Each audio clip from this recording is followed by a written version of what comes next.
The date is September 1943. The location is southern Italy, a land of cruel, beautiful contrasts, ancient vineyards giving way to jagged, unforgiving mountains.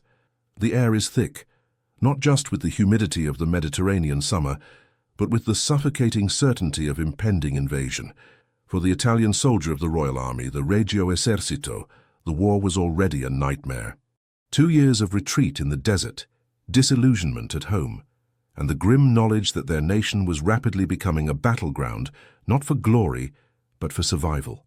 They were trained for the dry plains of North Africa, for the open fields of Europe. They were not trained for the shadow war that was about to descend upon them. The great historical irony of the Italian campaign began not with a technological marvel, but with a fundamental mismatch in tactical philosophy. The Italian army, while resilient and often brave, was built on traditional European doctrine: static defense, reliance on artillery, and massed infantry maneuvers. They occupied formidable defensive lines, believing the sheer geology of the Apennine Mountains was their primary shield. What they did not know, what the high command in Rome tragically failed to grasp, was that the enemy they would soon face was trained to see terrain not as a barrier, but as a weapon. This is the story of how the brutal, relentless mathematics of the Pacific War was suddenly, impossibly, transported to the olive groves and rocky slopes of Italy, transforming the conflict from a European affair into a primal struggle for survival. The first whispers began not as reports of major offensives, but as spectral incidents in the unforgiving jungle terrain that lined the Italian coast.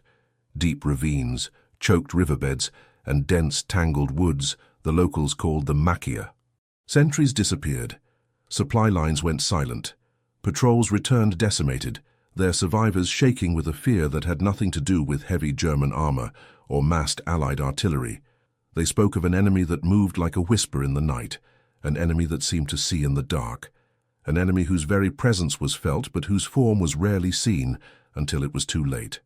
This was not the expected British or Canadian infantry, nor the measured pace of the U.S. Army's European divisions. This was something else. This was the American Marine. To the Fanteria, Italian infantry, the very term Marine was a foreign concept, loaded with the exotic dread of the faraway Pacific theater. They had heard the propaganda reports of Iwo Jima, of Guadalcanal, of men fighting for yards of volcanic rock, where the landscape was the enemy, and the enemy was everywhere. What in the name of God were these amphibious devils doing in Europe? One Italian veteran, Corporal Ernesto Rossi of the 10th Motorized Division, would later recall, "We were told to hold the line, to defend the height. We were given fixed positions, concrete bunkers. When the artillery stopped, we waited for the wave of men. But the wave never came. Instead, the fire came from behind us, from the flank, from the high ground we thought was impossible to climb. It was like fighting the jungle itself, and the jungle had guns." The Marine units, often deployed in flanking maneuvers to bypass the massive German and Italian static defenses, brought with them not just weapons, but a culture of relentless, aggressive, decentralized combat, a technique they had perfected in the thick, suffocating heat of the Pacific Islands. They utilized specialized gear, close-quarter combat doctrine, and, most crucially, a psychological edge that leveraged the darkness, the terrain, and the sheer unpredictability of their attacks. The technological disparity began with small arms. The Italian Carcano rifle was dependable, but slow. The Marine carried the M1 Garand, its rapid-fire ping a terrifying, distinctive sound, signaling a volume of incoming fire the Italian defensive line was not designed to withstand. More insidious, however, was the Marines' mastery of the terrain, their speed of movement, and their near-total silence. This was the true mystery of the Apennines. They were being fought by ghosts.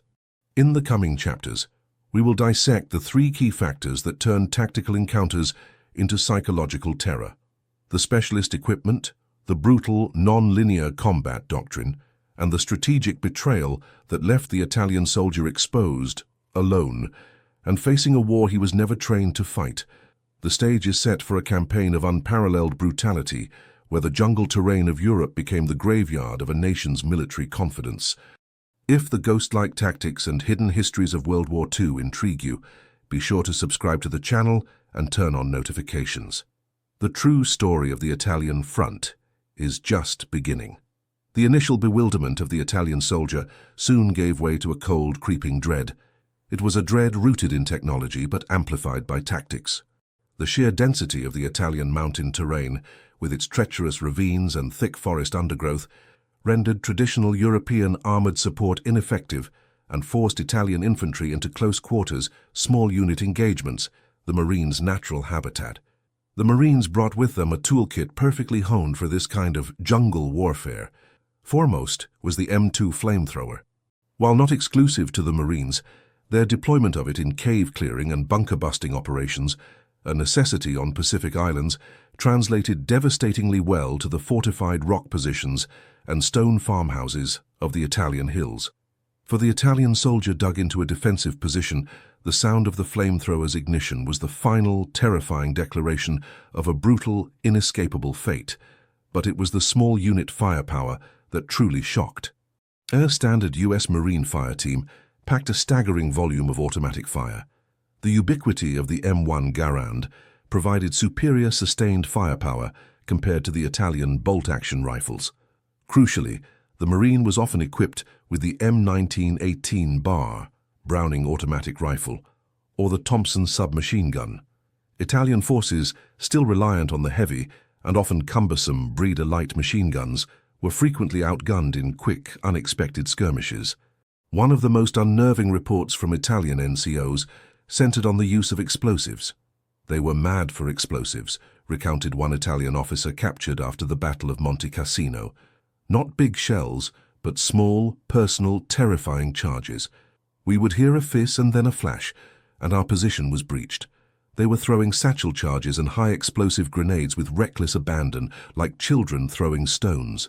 This reliance on demolition, again a necessity for clearing Japanese pillboxes, translated into the ability to instantly breach, isolate, and neutralize Italian positions with a speed that defied traditional defense doctrine. The tactical doctrine was the ultimate force multiplier. The Italian soldier was trained to advance, to retreat, or to hold a line. The Marine was trained for infiltration. Their concept of a front line was fluid. They aimed to bypass the enemy, find their command and logistics, and sever the enemy's nervous system. They moved at night, often barefoot or with specialized jungle boots for silent movement, leveraging the macchia like a dark enveloping blanket. The sound of deep silence, the sudden violent burst of fire, and then the return to silence. This was the rhythm of the Marine in Italy. The most profound psychological blow was delivered by the Marine Corps' unique structure of leadership.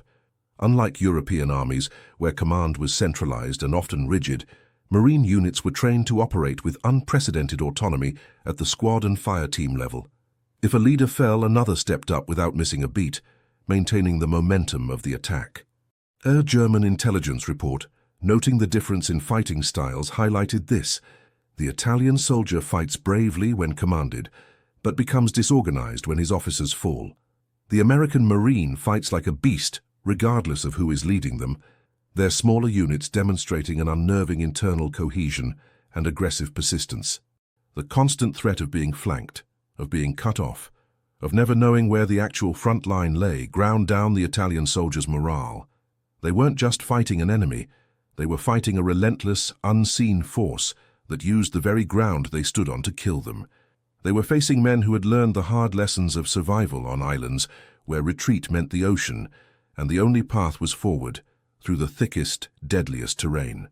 The stage was set for a dramatic, bloody clash, where technological superiority was less about tanks and planes, and more about the rifle in a man's hands, the knife in his belt, and the terrifying resolve in his heart. To truly understand the Italian army's unique predicament, one must look beyond the immediate firepower and examine the wider strategic context, the corrosive partnership with Nazi Germany. The Italian soldier faced an internal psychological battle far more complex than the Allies realized. The German military, the Wehrmacht, viewed its Italian allies with a mixture of professional scorn and strategic impatience. The Germans were focused on the big picture, holding the massive defensive lines like the Gustav Line, using their superior armor, artillery, and the rigid doctrine of blitzkrieg defense. They saw the Marines' small unit, flanking jungle tactics as a mere annoyance, a distraction.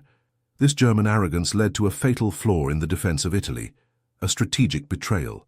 The Germans consistently used Italian forces to hold the less important terrain, the dense coastal forests, the precipitous mountain slopes deemed too difficult for massed Allied attacks. It was precisely these areas that the Marines, unburdened by European doctrine, sought out. The Italian troops were effectively deployed as tripwires in the perfect killing grounds for the enemy they were least prepared to face.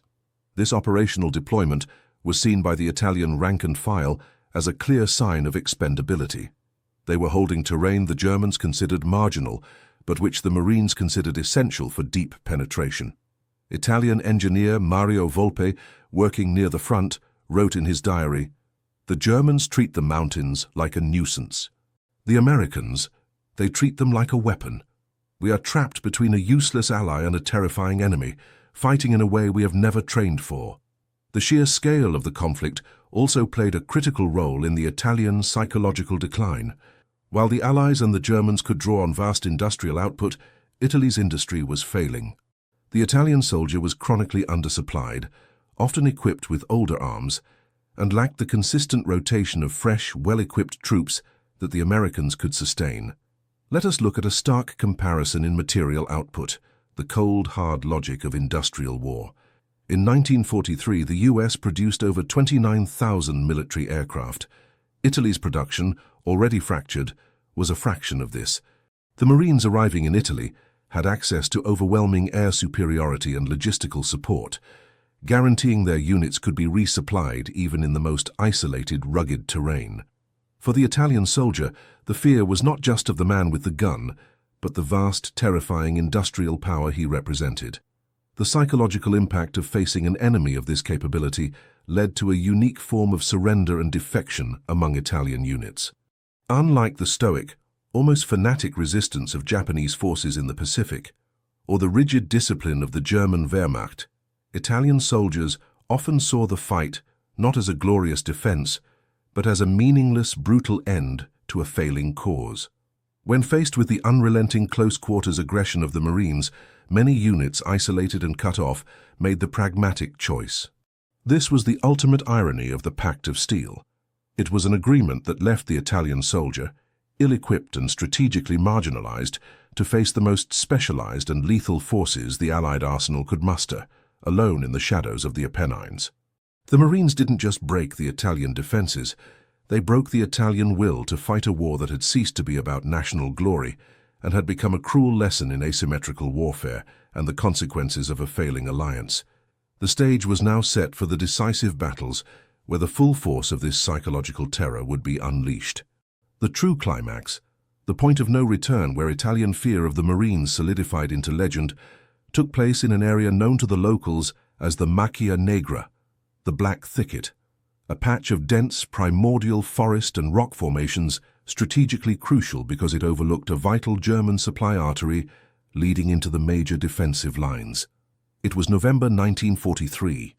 The rains had begun, turning the slopes into slick mud, amplifying the misery and, ironically, creating the perfect conditions for the Marines' unique brand of combat.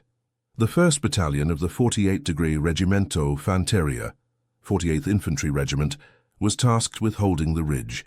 They were a veteran unit hardened by previous engagements, but their defense relied on traditional dug-in positions, interlocking fields of fire, and the hope that the weather and terrain would do half their job for them.